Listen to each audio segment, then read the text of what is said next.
The Rolex Daytona is that one watch you're probably the most sick of hearing about, but even so, its popularity is not unjustified. It is the quintessential sports chronograph, rising from the ashes to become one of the most sought-after watches of all time. It seems nothing can take the fight to Rolex and the Daytona, from Omega, Breitling, or any other competitor. But what about a watch costing a third of the price, from its own junior brand, Tudor? Want to save money on your next watch? The Watchfinder price promise means you'll get the best price. Search Watchfinder to discover more. It makes me so happy to see the continued growth of this channel, and I want to say a big thank you. Because of your subscription, we get to film some of the most impressive watches the world has to offer, and there's so much more to come. Join us as we explore by clicking subscribe if you haven't already, and seeing what comes next. Honestly, I can't wait. Well, let's get straight into it. The Rolex Daytona is the watch that invented the waiting list, backing queues around the block since the 2000s, back when the RRP was a third what it is now. The reality of this watch is that it doesn't do any one thing to an exceptional degree. It's not the most beautiful, nor the most historic, nor the highest quality, and not the most prestigious. So why is it so damn popular? Historically speaking, its popularity is a pretty recent phenomenon. It was a gap filler, a niche that Rolex and its whole watchmaker to the professionals angle didn't previously cover. Every other watch the company made through the 60s and onwards was defined by its ruggedly accurate angler movement, but not the Daytona. It made do with whatever worked at the time, the ubiquitous Valjoux 72. It was clear the Daytona was not a priority for the brand. All that changed with the 16520, a watch once lambasted for its continued use of non-Rolex movements, now harder to get hold of than a greased eel. There was something new about this watch that the old one did not have, something it has passed down to today's 116-500 LN. It's easy to dismiss this sudden rise to fame as superficial, but this really is a case of the old adage, there's no smoke without fire.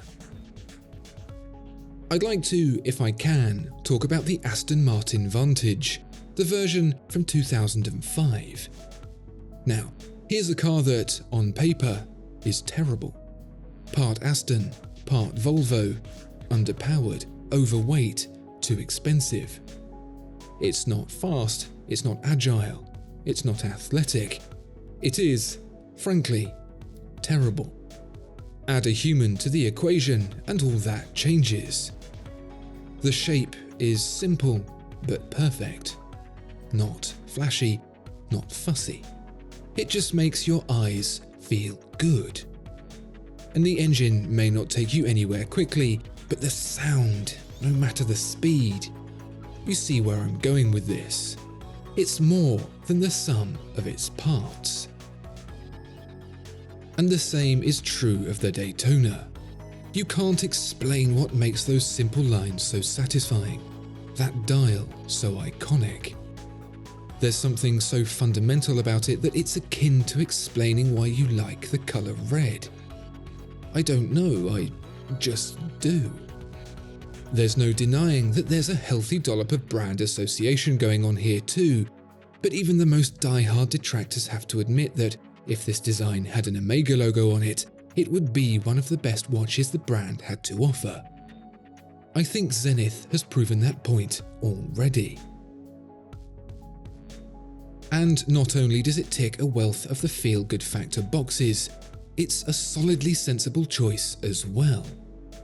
With its rugged build, 100 meters water resistance, 3-day power reserve and -2 to +2 accuracy, it can be worn without fear of it letting you down.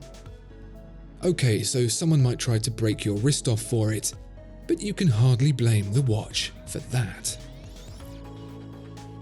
Never mind beating the Daytona, even matching it is a feat in and of itself. Many have tried and many have failed, and yet here's a suggestion that a watch listing at a third of the price might well have gone and done it.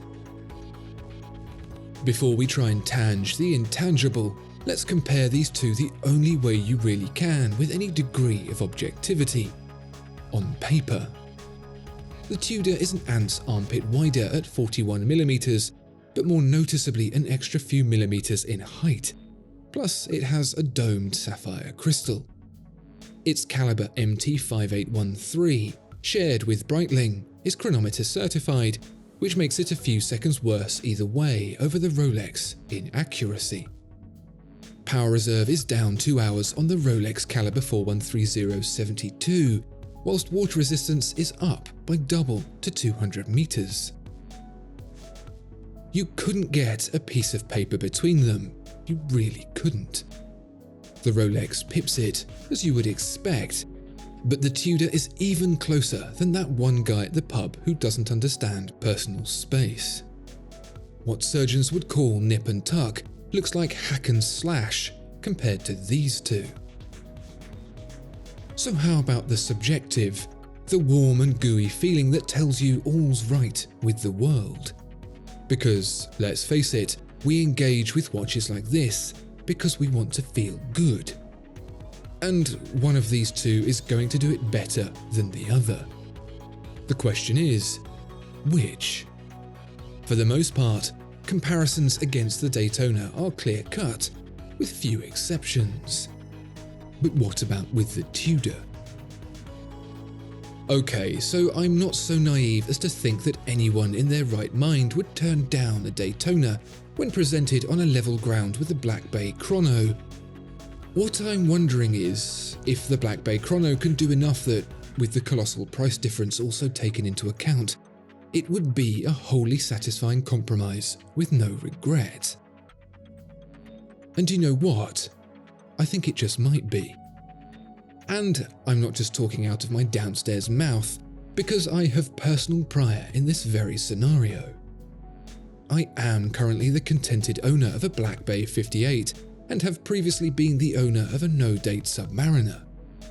Would I swap the 58 for a Submariner? Obviously.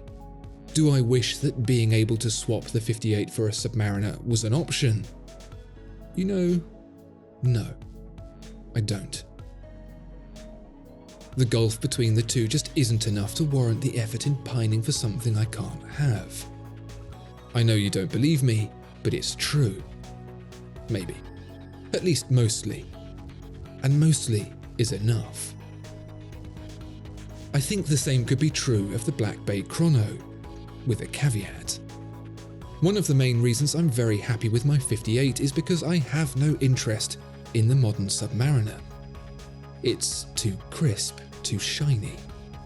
The 58 reminds me of the previous generation Submariner I had, and the Black Bay Chrono, intentionally of course, reminds me of the vintage Daytonas that came before the 16520, which I like a lot.